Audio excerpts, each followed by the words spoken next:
السلام علیکم ورحمۃ اللہ.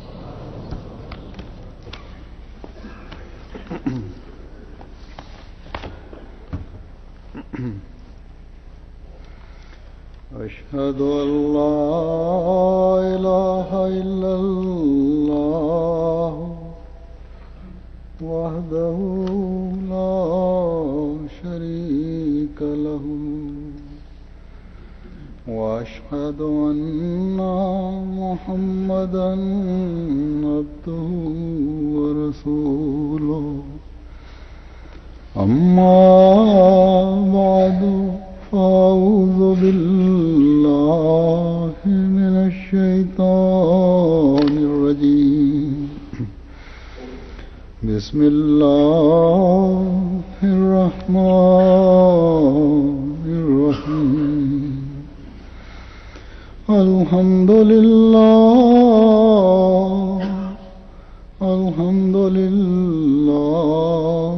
رب العالمين. الرحمن الرحيم. مالك يوم الدين. إياك نعبد وإياك نستعين. اهدنا الصراط المستقيم. صراط الذين أنعمت عليهم غير المغضوب عليهم ولا الضالين.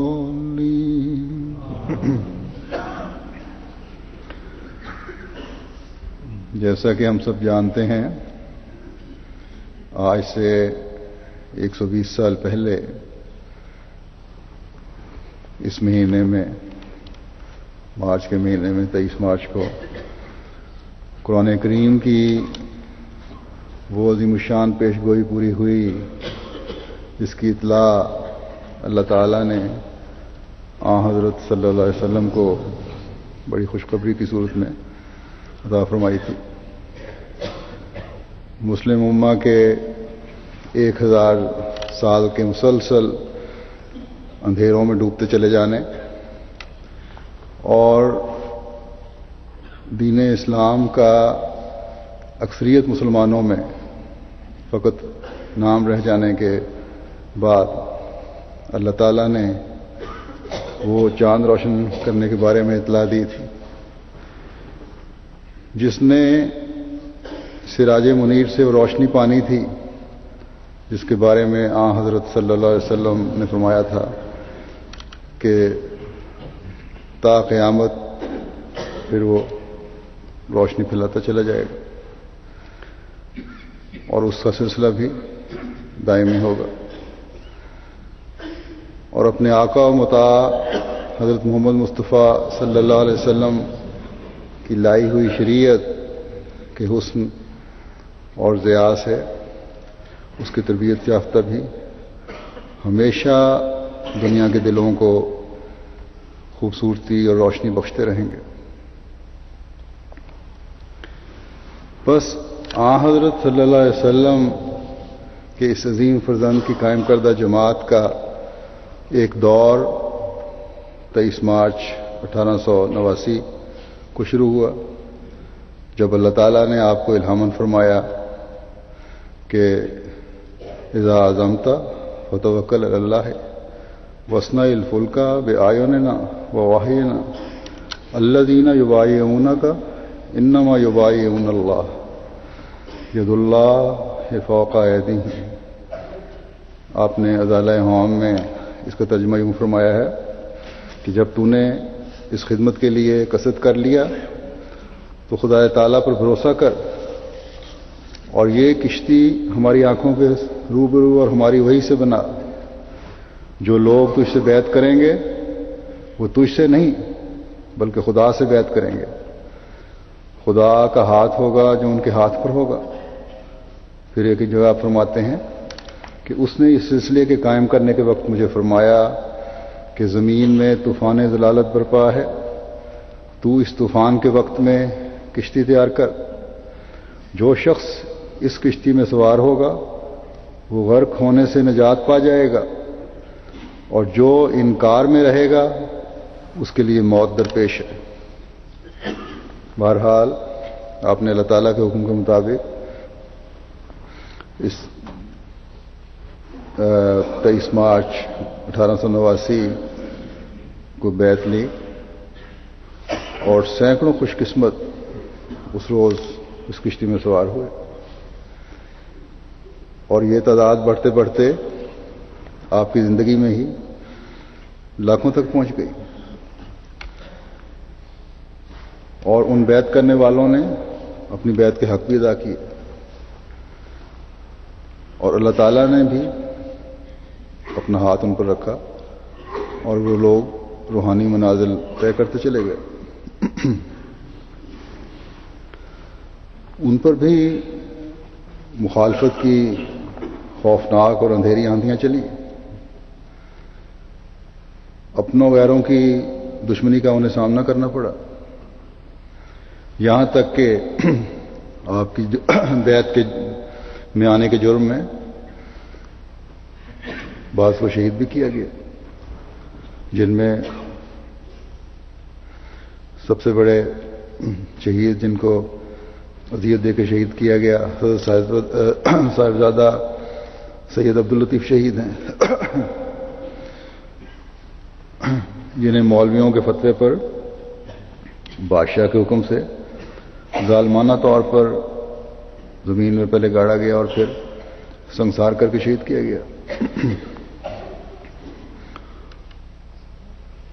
اور ان واقعات نے قرون اولیٰ کے ان ظلموں کی یاد تازہ کر دی جو آن حضرت صلی اللہ علیہ وسلم کے صحابہ پر روا رکھے گئے تھے، لیکن تمام تر مخالفتوں اور ظلموں اور حکومت کو آپ کے خلاف بھڑکانے کی سازشوں کے باوجود اللہ تعالیٰ کا یہ سلسلہ ترقی کی منازل طے کرتا چلا گیا، اور آخر 26 مئی 1908 کو آپ الہی تقدیر کے تحت اپنے سپرد جو کام تھے آپ کے سپرد ان کی تکمیل کرتے ہوئے اپنے مولا کے حضور حاضر ہو گئے۔ اور پھر جیسا کہ اللہ تعالیٰ نے آپ کو تسلی کے الفاظ میں فرمایا تھا کہ آپ کی جماعت کا دوسرا دور قدرت ثانیہ کی صورت میں شروع ہوگا، جس کے بارے میں خود حضرت مسیح موعود علیہ الصلوۃ والسلام فرماتے ہیں کہ غرض دو قسم کی قدرت ظاہر کرتا ہے اللہ تعالیٰ، اول خود نبیوں کے ہاتھ سے اپنی قدرت کا ہاتھ دکھاتا ہے، دوسرے ایسے وقت میں جب نبی کی وفات کے بعد مشکلات کا سامنا پیدا ہو جاتا ہے اور دشمن زور میں آ جاتے ہیں اور خیال کرتے ہیں کہ اب کام بگڑ گیا، اور یقین کر لیتے ہیں کہ اب یہ جماعت نابود ہو جائے گی، اور خود جماعت کے لوگ بھی تردد میں پڑ جاتے ہیں اور ان کی کمریں ٹوٹ جاتی ہیں، اور کئی بدقسمت مرتد ہونے کی راہیں اختیار کر لیتے ہیں، تب خدا تعالی دوسری مرتبہ اپنی زبردست قدرت ظاہر کرتا ہے اور گرتی ہوئی جماعت کو سنبھال لیتا ہے۔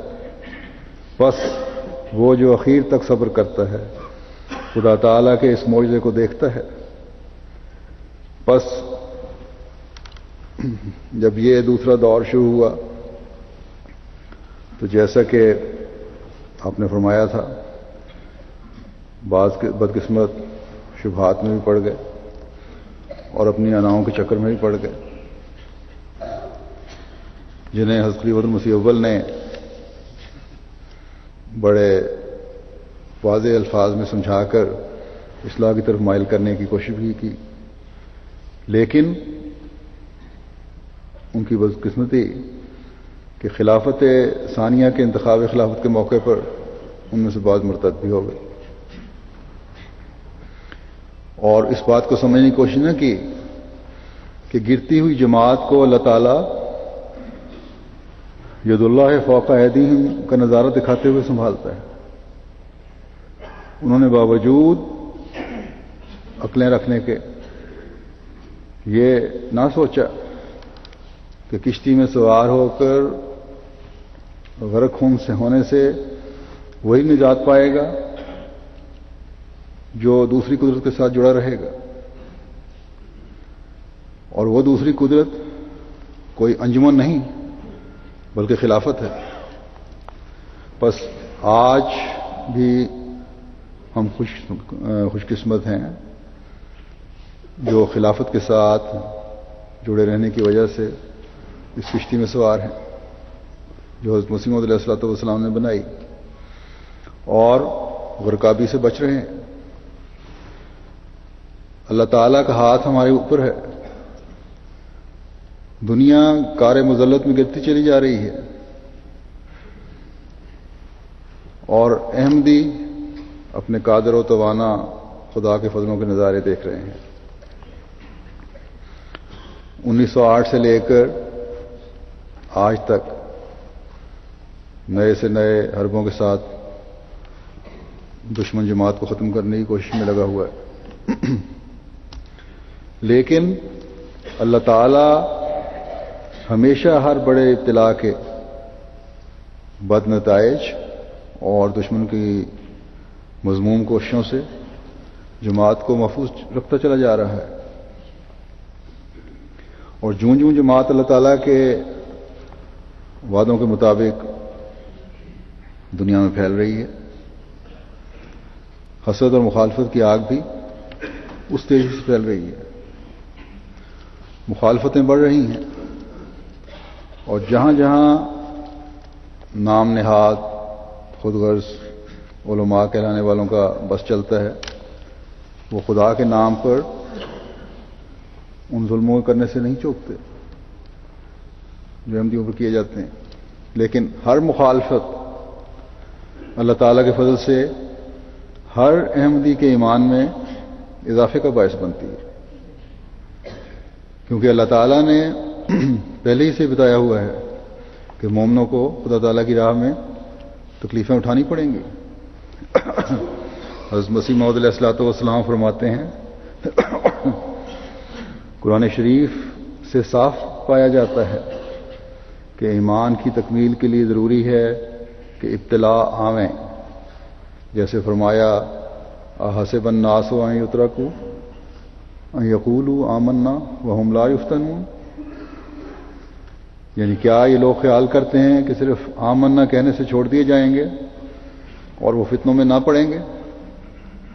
پھر فرمایا غرض امتحان ضروری شے ہے، اس سلسلے میں جو داخل ہوتا ہے وہ ابتلا سے خالی نہیں رہ سکتا۔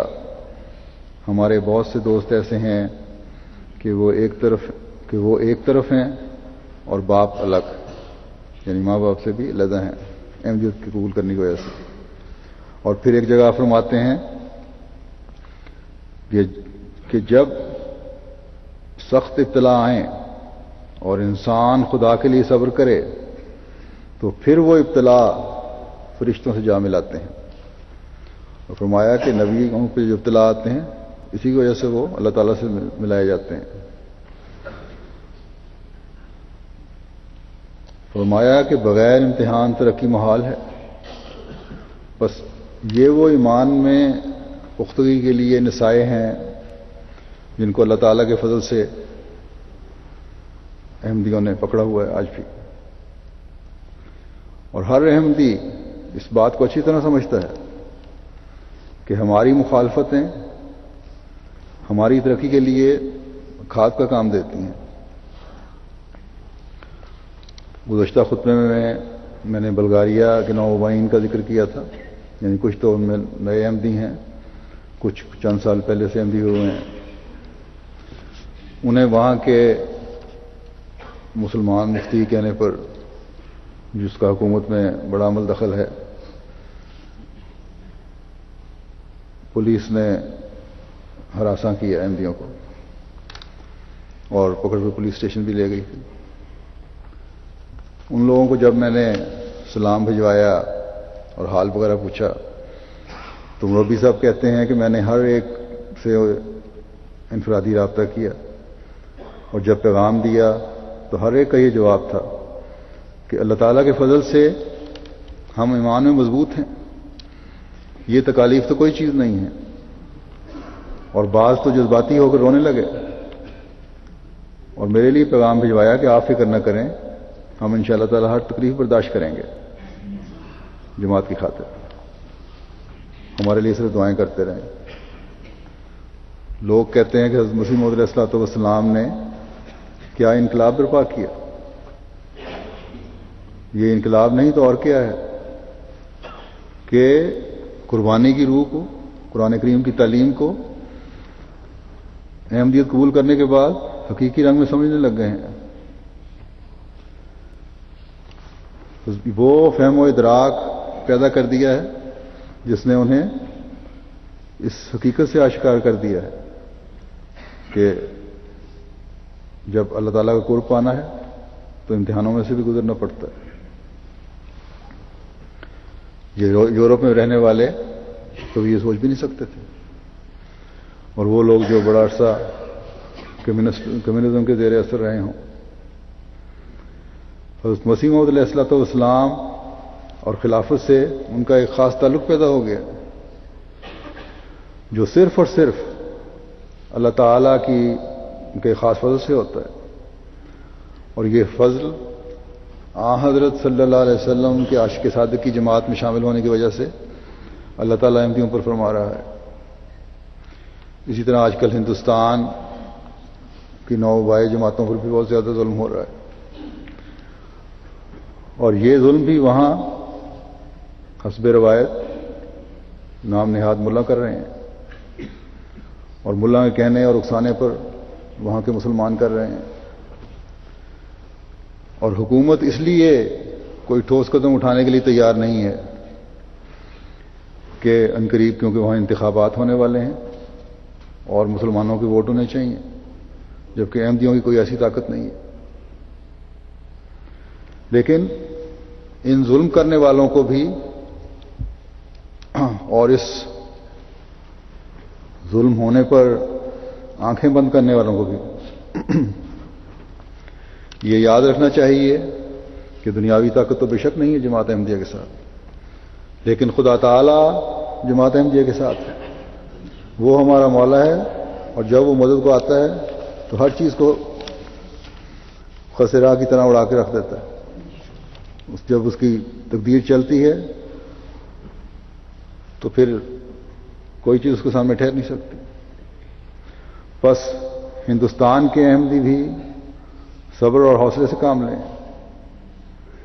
دعاؤں میں زیادہ شدت پیدا کریں اور اپنے رب سے تعلق کو پہلے سے بڑھ کر بڑھائیں. اسی طرح آج کل پاکستان میں بھی احمدیوں کی مخالفت عروج پر ہے. حیرت ہوتی ہے حکومت اور ملا کی حرکتوں اور کوششوں کو دیکھ کر کہ برے صغیر میں حضرت مسیح موعود علیہ الصلوۃ والسلام کی بعثت سے کے بعد سے جو مخالفت شروع ہوئی مولویوں کی طرف سے، اس میں مولویوں نے اپنے طور پر بھی نقصان پہنچانے کی کوششیں کی اور غیروں کو بھی جماعت کے خلاف بھڑکایا اور ابھارا اور مدد کی ان کی کہ کسی طرح جماعت ختم ہو جائے یا اسے نقصان پہنچایا جائے. لیکن ان کی ہر کوشش کے بعد جماعت کے قدم ترقی کی طرف بھی بڑھے ہیں، پہلے سے آگے بڑھے ہیں. لیکن یہ سب دیکھ کر بھی ان کو احساس نہیں ہوا کہ یہ چیز ثابت کرتی ہے کہ جماعت کسی انسان کی قائم کردہ نہیں بلکہ خدا کی قائم کردہ جماعت ہے،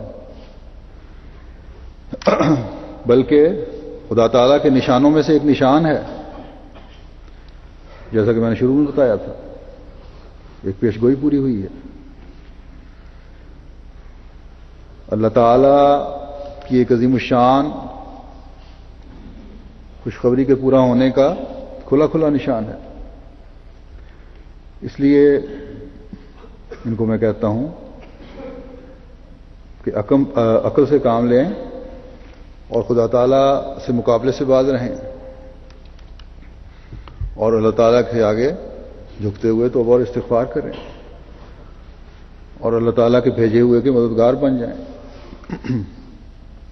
لیکن ان لوگوں کی تو آنکھوں اور عقل دونوں پر پردہ پڑا ہوا ہے, پٹیاں بندھی ہوئی ہیں,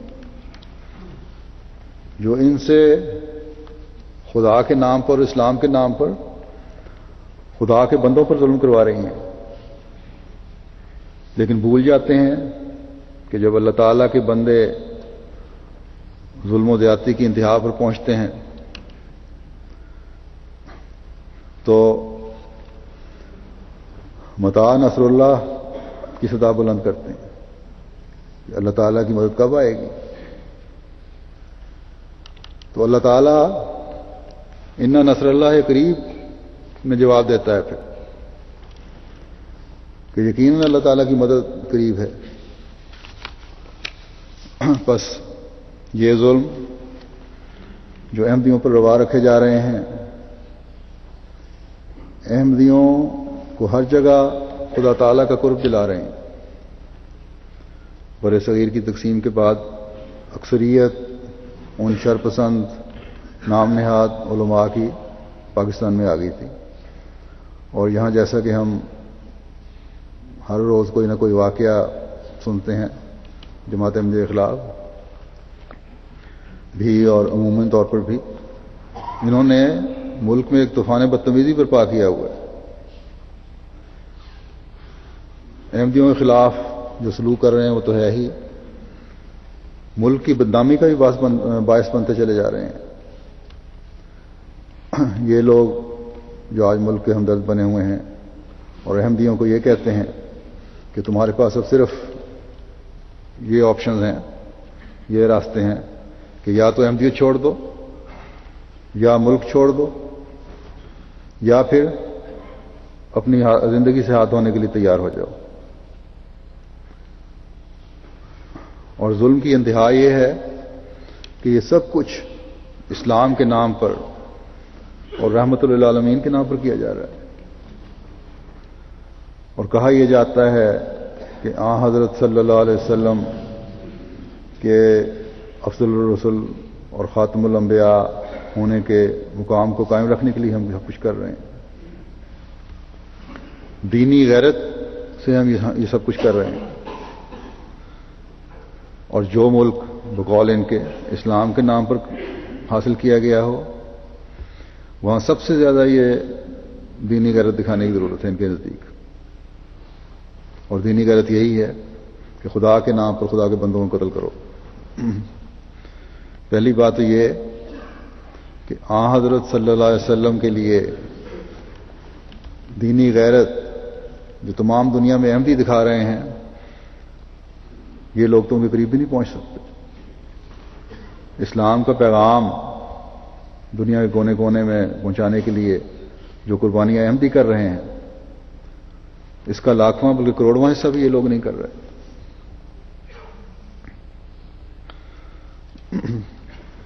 باوجود اس کے کہ کئی مسلمان ممالک جو ہیں تیل کی دولت جو رکھنے والے جو ہیں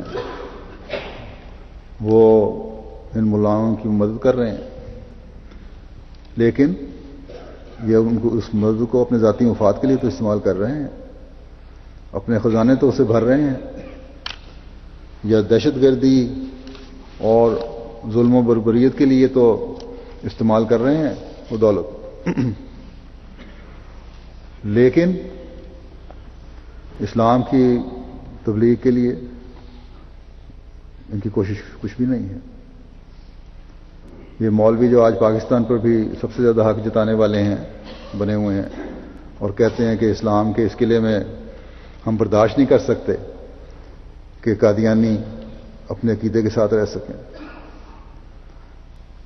ان پر واضح ہو کہ پاکستان بنانے میں تو احمدیوں نے جو کوششیں کی ہیں اور جس کو تمام شریف النفس غیر لوگوں نے بھی ماننا ہے, اس کو اس وقت جب یہ سب کوششیں ہو رہی تھیں تو تم لوگ تو جو آج پاکستان کے سب سے بڑے ہمدرد بنے ہوئے اور مالک بننے کی کوشش کر رہے ہو، اس پاکستان کے نظریے کی مخالفت کر رہے تھے۔ جماعت احمدیہ نے مسلمانوں کے حقوق کے لیے کیا کوششیں کی، اس بارے میں ان کے اپنوں کے بعض بیان پڑھ دیتا ہوں، کیونکہ 23 مارچ یوم پاکستان بھی منایا جاتا ہے، تو اتفاق سے یہ بھی چیز آ گئی ہے سامنے۔ اس حوالے سے بھی شریف النفس لیکن علم نہ رکھنے والوں کو پتہ چلے، کیونکہ یہ لوگ مولویوں کے ہاتھوں میں بعض پاکستان کی تاریخ کو بھی نہیں جانتے، ان کو پتہ چلے کہ احمدیوں نے کیا کیا ہے مسلمانوں نے ہند کے لیے اور پاکستان کے لیے۔ ایک ممتاز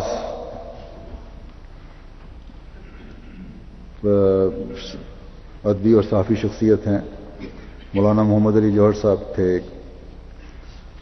اپنے اخبار ہمدرد 26 ستمبر 1927 میں انہوں نے لکھا کہ ناشکری ہوگی کہ جناب مرزا بشیر الدین محمود احمد اور ان کی اس منظم جماعت کا ذکر ان سطور میں نہ کریں جنہوں نے اپنے تمام تر توجہات بلا اختلاف عقیدہ تمام مسلمانوں کی بہبودی کے لیے وقف کرتی ہیں، اور وہ وقت دور نہیں جبکہ اسلام کے اس منظم فرقے کا طرز عمل سواد اعظم اسلام کے لیے بالعموم اور ان اشخاص کے لیے بالخصوص جو بسم اللہ کے گنبدوں میں بیٹھ کر خدمت اسلام کے بلند بانگ و در باطن ہیچ دعوی کے خوگر ہیں مشعل راہ ثابت ہوگا۔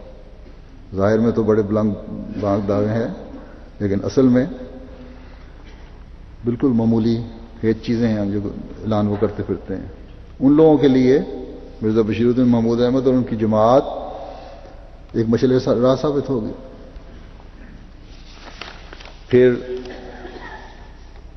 انقلاب اخبار کے مولانا عبد المجید سالک صاحب ہیں، بہت مشہور لیڈر رہے ہیں مسلمانوں کے، لکھتے ہیں کہ جناب مرزا بشیر الدین محمود احمد نے اس تبصرے کے ذریعے سے، جو ایک تبصرہ اس وقت مسلمانوں کی حالت پہ تھا، اس تبصرے کے ذریعے سے مسلمانوں کی بہت بڑی خدمت انجام دی ہے۔ جو بڑی بڑی اسلامی جماعتوں کا کام تھا وہ مرزا صاحب نے انجام دیا۔ پھر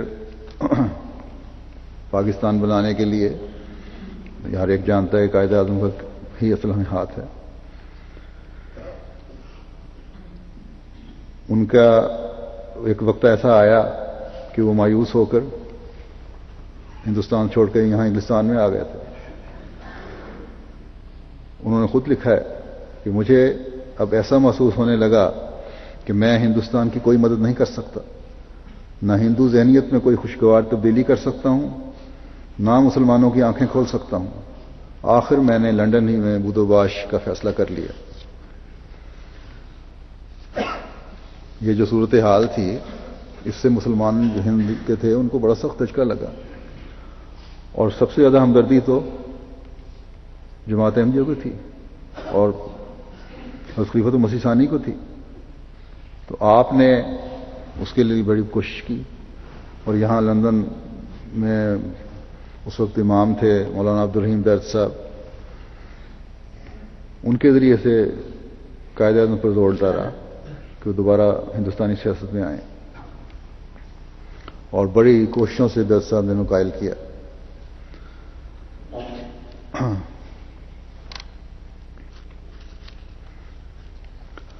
اور خود قائد اعظم نے آخر کہا کہ امام صاحب کی جو بڑی ترغیب تھی، بہت زیادہ زور اور تلقین نے میرے لیے کوئی جائے فرار باقی نہ چھوڑی۔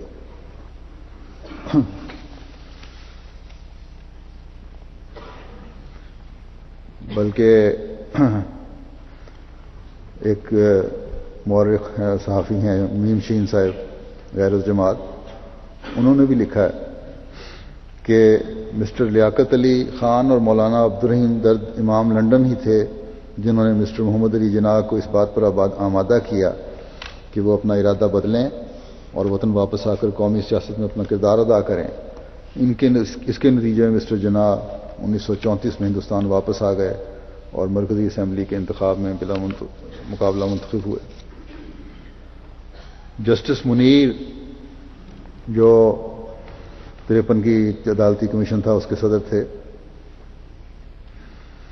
انہوں نے لکھا ہے کہ احمدیوں کے خلاف معاندانہ اور بے بنیاد الزام لگائے گئے ہیں کہ باؤنڈری کمیشن کے فیصلے میں ضلع گرداسپور اس لیے ہندوستان میں شامل کر دیا گیا کہ احمدیوں نے ایک خاص رویہ اختیار کیا اور چودھری ظفر اللہ خان نے، جنہیں قائد اعظم نے اس کمیشن کے سامنے مسلم لیگ کا کیس پیش کرنے پر مامور کیا تھا، خاص قسم کے دلائل پیش کیے، لیکن عدالت حاضہ کا صدر جو اس کمیشن کا ممبر تھا، یہ اس کمیشن کے ممبر بھی تھے جسٹس منیر، اس بہادرانہ جدوجہد پر تشکر و امتنان کا اظہار کرنا اپنا فرض سمجھتا ہے جو چودھری ظفر اللہ خان نے گرداسپور کے معاملے میں کی تھی۔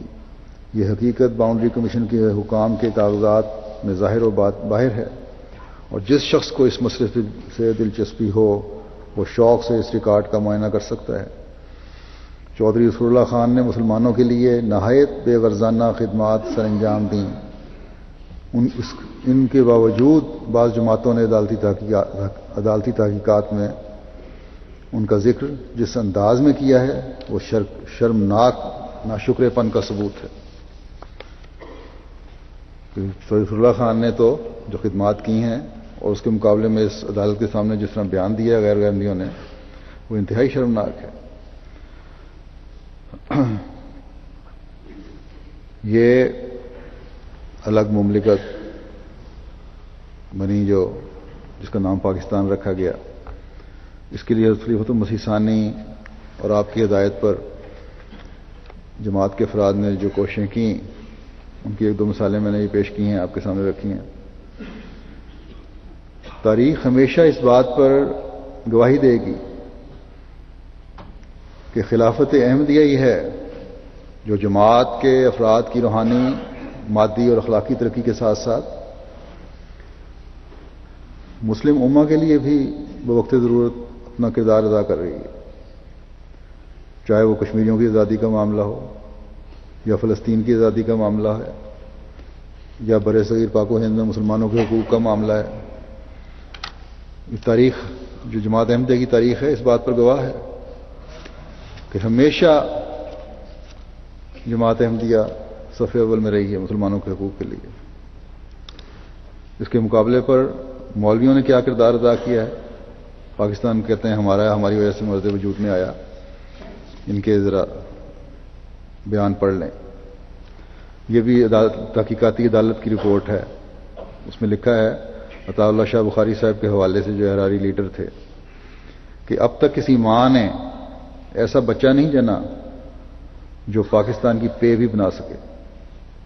پھر اسی رپورٹ میں لکھا ہے کہ فسادات کے دوران میں احراری لیڈر امیر شریعت سید عطا اللہ شاہ بخاری نے لاہور میں جو تقریریں کیں، ان میں سے ایک تقریر میں انہوں نے کہا کہ پاکستان ایک بازاری عورت ہے جس کو احرار نے مجبوراً قبول کیا ہے۔ انا للہ۔ پھر لکھتے ہیں، خود ان کا اپنا بیان ہے شاہ صاحب کا، کہ جو لوگ مسلم لیگ کو ووٹ دیں گے وہ سور ہیں اور سور کھانے والے ہیں۔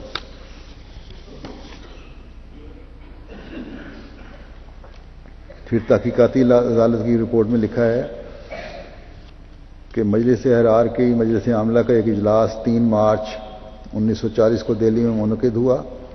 اس اجلاس میں ایک قرارداد منظور کی گئی جس میں پاکستان کی تجویز کو ناپسندیدہ قرار دیا گیا، اور بعد میں بعض لیڈروں نے اپنی تقریروں میں پاکستان کو پلیدستان بھی کہا۔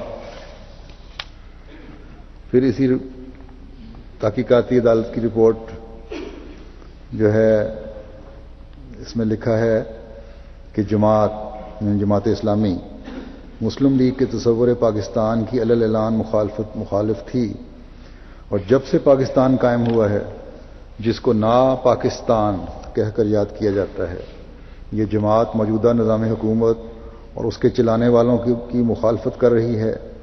ہمارے سامنے جماعت کی جو تحریریں پیش کی گئی ہیں ان میں سے ایک بھی نہیں جس میں مطالبہ پاکستان کی حمایت کا بعید سا اشارہ بھی موجود ہو۔ اس کے برعکس یہ تحریریں جن میں کئی ممکن مفروضے بھی شامل ہیں، تمام کی تمام اس شکل کی مخالف ہیں جس میں پاکستان وجود میں آیا اور جس میں اب تک موجود ہے۔ مودودی صاحب کا اپنا ایک بیان ہے کہ جو لوگ یہ گمان کرتے ہیں کہ اگر مسلم اکثریت والے علاقے ہندو اکثریت سے آزاد ہو جائیں اور یہاں جمہوری نظام قائم ہو جائے تو اس طرح حکومت الہی قائم ہو جائے گی، ان کا گمان غلط ہے۔ دراصل اس کے نتیجے میں جو کچھ حاصل ہوگا وہ صرف مسلمانوں کی کافرانہ حکومت ہوگی۔ اس کا نام حکومت الہی رکھنا اس پاک نام کو ذلیل کرنا ہے۔ اب اسی کافرانہ حکومت کے اقتدار پر اتنی حاصل کرنے کے لیے جو کوششیں ہو رہی ہیں اور ایک کے سامنے اب ان بیانات اور جسٹس منیر کے تبصرے صاف بیان ہے کہ پاکستان کے لیے ان لوگوں کے کیا نظریات تھے جو آج اپنے آپ کو پاکستان کا کرتا دھرتا سمجھتے ہیں۔ جو بھی سیاسی حکومت آتی ہے وہ ان ملاؤں کو طاقت سمجھ کر ان سے گٹھ جوڑ کرنے کی کوشش کرتی ہے، اور ملا کے ایجنڈے پر سب سے پہلے یہ بات ہوتی ہے کہ احمدیوں کے خلاف جو کچھ ہو سکتا ہے وہ کرو۔ 53 میں بھی فسادات ہوئے، اس وقت کچھ نہ کچھ انصاف پسند لوگ تھے، اس لیے مولویوں کی خواہش اس حد تک پوری نہ ہو سکی جو کرنا چاہتے تھے۔ لیکن 74 میں جو اس وقت کی حکومت تھی اس نے اسلام کے نام پر مولویوں کے ساتھ مل کر جو احمدیوں پر جو ظلم کی داستانیں رقم کی ہیں اور جو ظلم و بربریت کے نمونے دکھائے گئے ہیں، آئندہ جب انصاف پسند مورخ آئے گا اور پاکستان کی تاریخ لکھے گا تو ایک تاریخ سیاہ باب کی صورت میں یہ لکھا جائے گا۔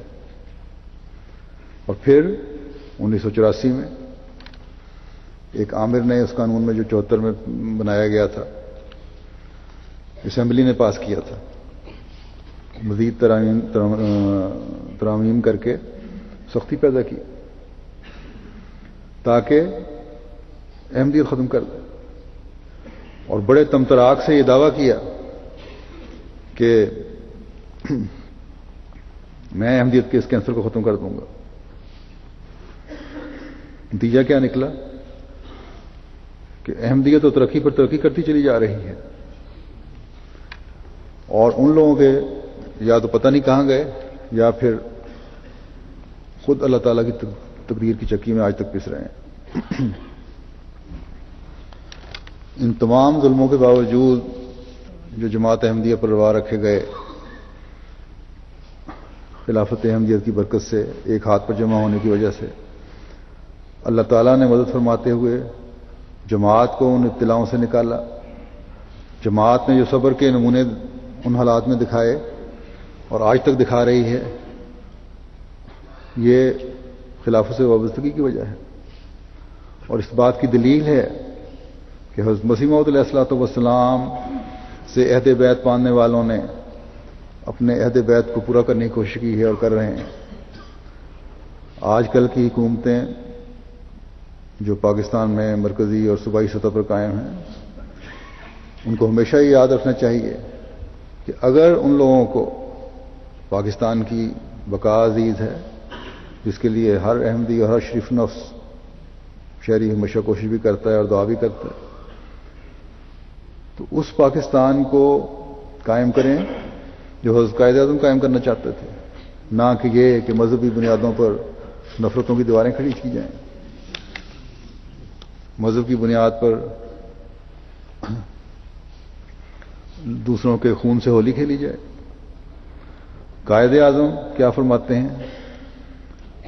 1947 کے صدارتی خطبہ میں اسمبلی جو دستور ساز اسمبلی تھی، اس میں قائد اعظم کا یہ ارشاد دیکھیں، اور پاکستان کی 74 کی اسمبلی کا بھی دیکھیں جو انہوں نے فیصلہ کیا۔ قائد اعظم تو یہ فرمایا تھا کہ اگر ہمیں پاکستان کی اس عظیم الشان ریاست کو خوشحال بنانا ہے تو ہمیں اپنی تمام تر توجہ لوگوں کی فلاح و بہبود کی جانب مبذول کرنا چاہیے، خصوصاً عوام اور غریب لوگوں کی جانب۔ اگر آپ نے تعاون اور اشتراک کے جذبے سے کام کیا تو تھوڑے ہی عرصے میں اکثریت اور اقلیت، صوبہ پرستی اور فرقہ بندی اور دوسرے تعصبات کی زنجیریں ٹوٹ جائیں گی۔ فرمایا کہ ہماری ریاست کسی تمیز کے بغیر قائم ہو رہی ہے، یہاں ایک فرقے یا دوسرے فرقے میں کوئی تمیز نہ ہوگی، یہاں ذات اور عقیدوں میں کوئی تمیز نہ ہوگی۔ ہم اس بنیادی اصول کے تحت کام شروع کر رہے ہیں کہ ہم ایک ریاست کے باشندے اور مساوی باشندے ہیں۔ آپ آزاد ہیں، آپ اس لیے آزاد ہیں کہ اپنے مندروں میں جائیں، آپ آزاد ہیں کہ اپنی مسجدوں میں جائیں یا پاکستان کی حدود میں اپنی کسی عبادت گاہ میں جائیں۔ آپ کا تعلق کسی مذہب، کسی عقیدے یا کسی ذات سے ہو، اس کا مملکت کے مسائل سے کوئی تعلق نہیں۔ میرا خیال ہے کہ ہمیں یہ بات بطور نصب العین اپنے سامنے رکھنی چاہیے۔ یہ قائد اعظم فرما رہے ہیں کہ میرا خیال ہے کہ یہ بات بطور نصب العین اپنے سامنے رکھنی چاہیے، اور آپ یہ دیکھیں گے کہ وقت گزرنے کے ساتھ ساتھ ہندو ہندو نہ رہے گا اور مسلمان مسلمان نہ رہے گا، مذہبی مفہوم میں نہیں، کیونکہ ہر شخص کا ذاتی عقیدہ ہے، بلکہ سیاسی مفہوم میں اس مملکت کے ایک شہری کی حیثیت سے۔ اب یہ تصور قائد اعظم نے پیش کیا ہے اور 74 کی اسمبلی اس سے بالکل الٹ کام کر رہی ہے۔ بس یہ تصور تھا بانی پاکستان کا اسمبلیوں کا کام اور حکومتی معاملات چلانے کے لیے۔ جیسا کہ میں نے کہا، اسمبلیوں کا کام نہیں ہے کہ کسی کے مذہب اور عقیدے اور عبادت کے طریقوں کا فیصلہ کرتی پھرے کہ کس نے کس طریقے سے عبادت کرنی ہے۔ اور جس دن حکومت پاکستان میں اس اصل کو سمجھ کر اس اصول پر کام کرنا شروع کیا گیا جس کی رہنمائی قائد اعظم نے فرمائی ہے، وہ دن پھر انشاءاللہ تعالی پاکستان کی ترقی کی نئی راہیں متعین کرنے والا دن ہوگا۔ فرقہ پرستی اور قومیت کی دیواریں گریں گی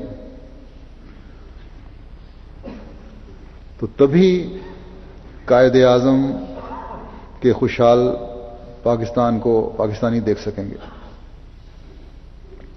بس اپنی تاریخ سے اب بھی سیاستدان جو ہیں ان کو سبق حاصل کرنا چاہیے۔ کسی کے دین کی جزیات کا فیصلہ کرنا یا دین کے بارے میں فیصلہ کرنا اور اپنے عقیدے ٹھونسنا نہ ہی اس کی اسلام اجازت دیتا ہے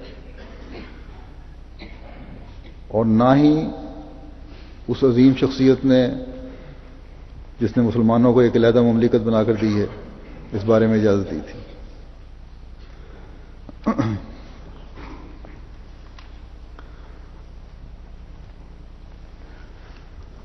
ایک شہری کی حیثیت سے پاکستان کے ہر شہری کو اس کے حقوق دینے چاہیے۔ ووٹ کا حق ہے، ملازمتوں کا حق ہے، مذہب اور عقیدے کا حق ہے، یہ اس کا حق ہے، اس کو ملے۔ جہاں تک قانون کے لاگو ہونے کا سوال ہے، قانون ہر ایک کے لیے ایک ہو، وہ کیا جائے جو بھی قانون بنتے ہیں۔ یہ برابری کے حق ملیں گے تو ملک میں سکون کی فضا قائم ہوگی۔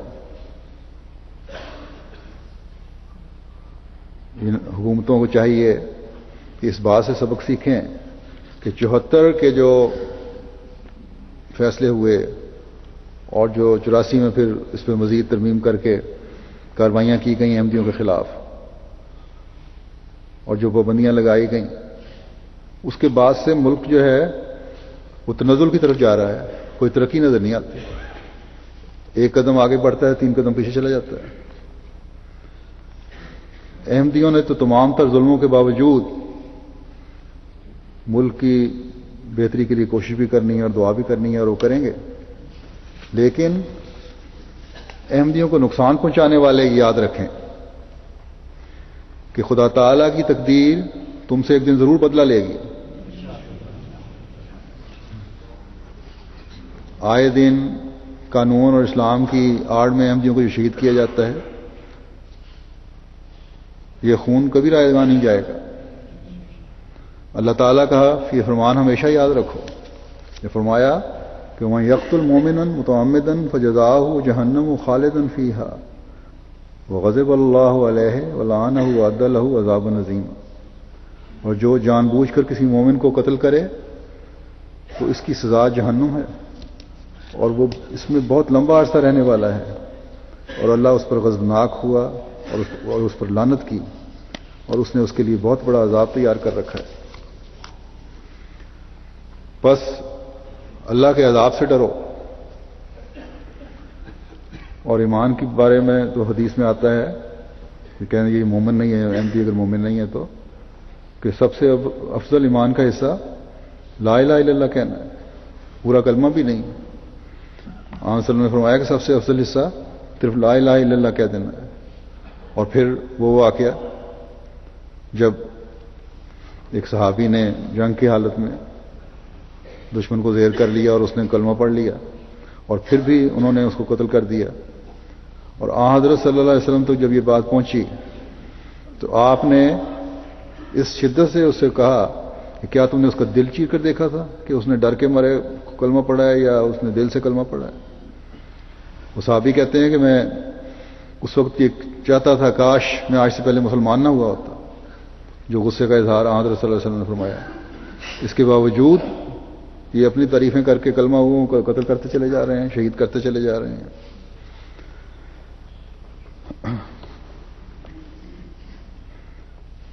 گزشتہ دنوں پھر انتہائی ظالمانہ طور پر ایک نوجوان جوڑے میاں بیوی کو ملتان میں قتل کر دیا گیا، شہید کر دیا گیا، اور ان کا قصور صرف یہ تھا کہ انہوں نے زمانے کے امام کو مارا۔ دونوں ڈاکٹر تھے اور بڑے ہر دل عزیز ڈاکٹر تھے۔ ایک ڈاکٹر شیراز ان کا نام ہے، ان کی 37 سال عمر تھی، اور ان کی اہلیہ ڈاکٹر نورین شہزاد 28 سال کی۔ میرا خیال ہے کہ شاید شہداء میں عورتوں میں شاید سب سے کم عمر شہید ہیں یہ، کہ ان لوگوں کو اتنی بھی جو ایک انسانیت کے پاس ہوتا ہے وہ نہیں ہے، کہ جو نافع الناس وجود ہیں، انسانیت کی خدمت کرنے والے ہیں، خدمت خلق کرنے والے ہیں، اور تمہارے مریضوں کی خدمت کر رہے ہیں، ان کو بھی بے ایمانہ طریقے سے شہید کر دیا۔ یہ مخالفین یاد رکھیں کہ احمدی جو ہیں وہ تو کسی مقصد کے لیے شہید ہو رہے ہیں، لیکن اس حق سے انکار کی وجہ سے جو آن حضرت صلی اللہ علیہ وسلم کے غلام صادق کے آنے سے جو ظاہر ہوا، اس انکار کی وجہ سے ملک میں جو بدامنی پھیل رہی ہے، اور اس وجہ سے کئی درجنوں معصوم بلا مقصد قتل کیے جا رہے ہیں، یہ بھی ایک قدرت کا ایک انتقام ہے جو لیا جا رہا ہے۔ اور پھر اس کے نتیجے میں اگر ہم مسلمان تو نہیں ہیں، جو مسلمانوں کو قتل کر رہے ہیں، اس کے نتیجے میں پھر جو ان کے ساتھ اللہ تعالیٰ نے سلوک کرنا، جس کی آیت میں نے ذکر پڑھی ہے، وہ اللہ بہتر جانتا ہے کہ کیا سلوک ہوگا پھر ان سے۔ کچھ خوف خدا نہیں ان لوگوں کو، اللہ تعالیٰ ان پر رحم کرے۔ اب گزشتہ دنوں میں خبر پہلے لڑائیاں ہوتی رہیں حکومت کے ساتھ، فوج کے ساتھ، اس کے بعد پھر حکومت نے ہتھیار ڈال دی اور سوات میں ایک شرعی نظام جاری کر دیا گیا، اور شرعی نظام قائم ہو گیا، عدالتیں بھی قائم ہو گئیں۔ اس کے بعد وہاں کے جو بھی کرتا دھرتا ملا تھے، انہوں نے اعلان کیا کہ جج جو ہیں حکومت کے یہاں نہیں کوشش نہ کریں۔ تو یہ حکومت کو یاد رکھنا چاہیے کہ یہ سلسلہ جو اب شروع ہوا ہے یہ یہاں رکنے والا نہیں ہے، یہ پورے ملک کو مزید بدامنی کی لپیٹ میں لے گا۔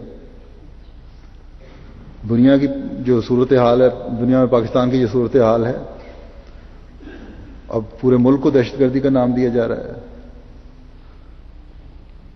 یہاں کے وزیر خارجہ نے بھی پچھلے دنوں میں بیان دیا کہ اگر حکومتوں نے اپنے آپ کو نہ سنبھالا تو مکمل طور پر یہ ملک دہشت گرد قرار دے دیا جائے گا۔ وہ ملا جو پاکستان کو پلیزستان کہتا تھا، اپنی مضمون کوششوں میں کامیاب ہوتا نظر آ رہا ہے. اور اب ان کی کوشش یہی ہے. اگر تو بظاہر تو یہ ہے کہ اگر ان لوگوں نے کے ہاتھ میں رہا تو اللہ تعالیٰ رحم فرمائے کہ پاکستان کے نام کو بھی قائم رہنے دیں گے کہ نہیں. خلفائے احمدیت ہمیشہ حکومت کو یہ باور کرانے کی کوشش کرتے رہے کہ ان سے بچنا، ان ملاؤں سے بچنا. اگر ایک دفعہ بھی ان کو کندھے پہ سوار کر لیا تو پھر یہ لوگ پیر تسمہ پا بن جائیں گے. لیکن انہیں نہیں سمجھ آ رہی.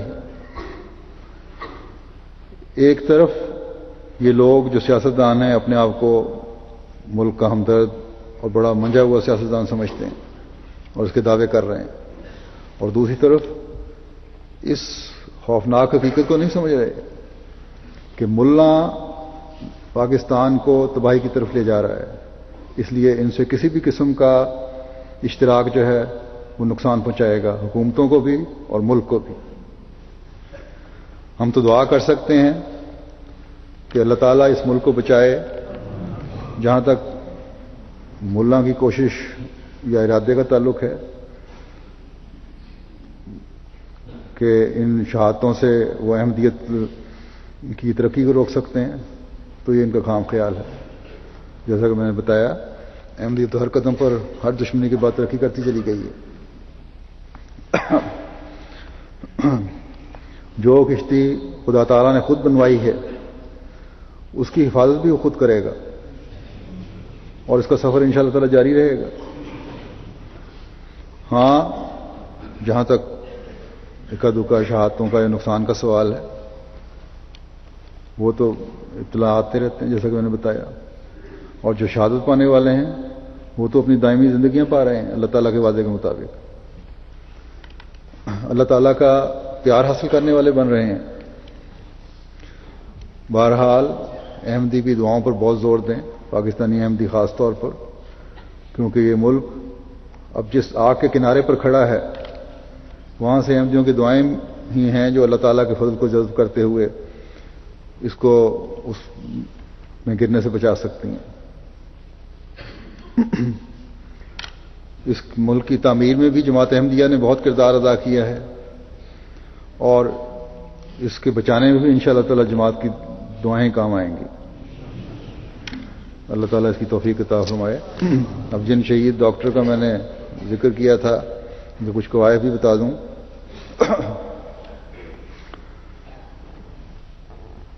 یہ لوگ ان کا ہوا واقعہ اس طرح کہ 14 مارچ کو ڈیوٹی سے فارغ ہو کر 3:15 بجے اپنے گھر پہنچے تو وہاں کسی نے پہلے سے لگتا ہے کوئی چھپا ہوا تھا جنہوں نے دونوں کو بڑی بے دردی سے شہید کیا. دونوں اللہ تعالیٰ کے فضل سے موسی تھے. ڈاکٹر شیراز باجوہ صاحب کی میت ان کے بیڈ روم میں تھی. ہاتھ پیچھے باندھے ہوئے تھے اور آنکھوں میں پٹی باندھی ہوئی تھی. منہ میں روئی ٹھونسی ہوئی تھی اور گردن میں رسی کا نشان تھا، یعنی پندہ ڈالا تھا. اور کئی رسیاں بھی سرانے پڑی تھیں. جو ان کی ملازمہ جب آئی ہے شام کو اس نے دیکھا ان کو پہلے، کہتی ان کی لاش جو تھی وہ پنکھے سے لٹک رہی تھی. اور اسی طرح جو ان کی اہلیاں ہیں وہ ڈرائنگ روم میں قالین پہ اسی طرح باندھ کے چھوڑا ہوا تھا ان کو، منہ میں کپڑا تھا. دونوں ڈاکٹر شہزاد صاحب جو تھے وہ آپڈا اسپتال ملتان میں آنکھوں کے اسپیشلسٹ تھے، ڈاکٹر تھے. اور ڈاکٹر نورین جو تھیں چلڈرن اسپتال میں تھیں. دونوں بڑے ہر دل عزیز ڈاکٹر تھے، احمدی غیر احمدی ہر دونوں طبقوں میں. بڑا دھیما مزاج اور ہمدردانہ رویہ رکھنے والے تھے. ان کی خاص پہچان تھی اسی بات سے. کچھ عرصہ انہوں نے فضل عمر اسپتال میں بھی کام کیا ہے. اور یہ کالونی ایسی ہے کہ یہاں ہر طرف سے 4 دیواری تھی، اوپر دیواروں کے بارڈ لگی ہوئی تھیں، گیٹ ہے، سیکیورٹی ہے. اس میں تو باوجود اندر جا کے کرنے والا مطلب ہے کوئی سازش ایسی کی گئی ہے کہ وہ بغیر سیکیورٹی چیک کے تو اندر کوئی جا ہی نہیں سکتا تھا اس کالونی میں. تو اس میں یہ سب شامل لگتے ہیں.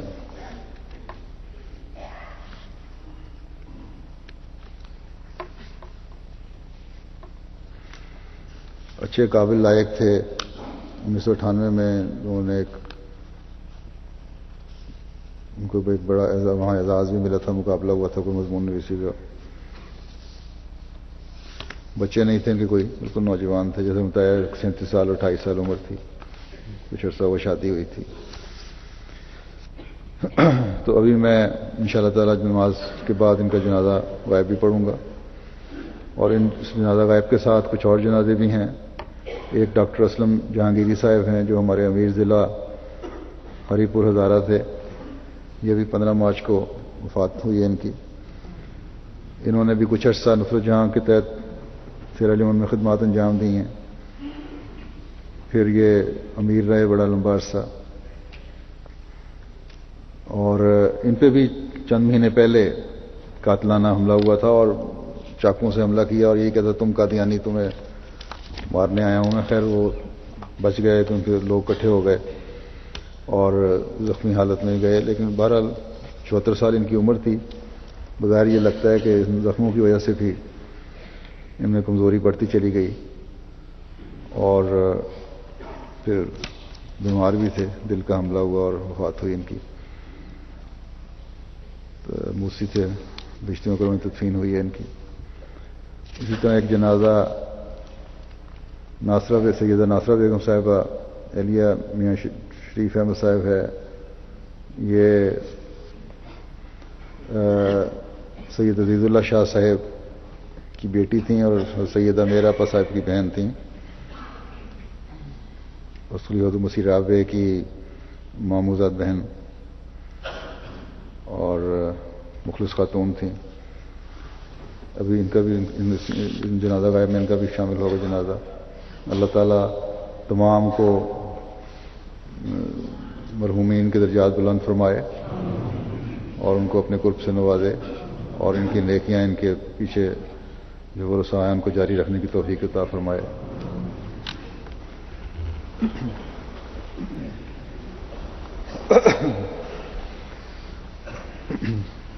الحمد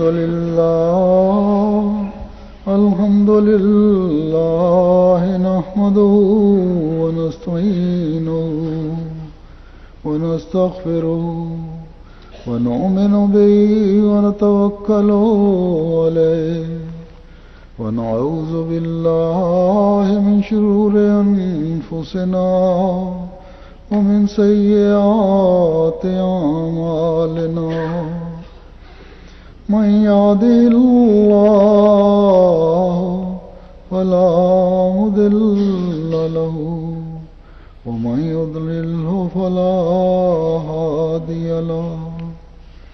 ونشهد أن لا إله إلا الله ونشهد أن محمدا عبده ورسوله.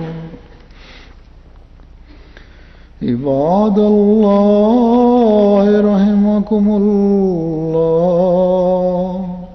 إن الله يأمر بالعدل والإحسان وإيتاء ذي القربى وينهى عن الفحشاء والمنكر والبغي يعظكم لعلكم تذكرون. اذكروا الله يذكركم وادعوه يستجب لكم ولذكر الله أكبر.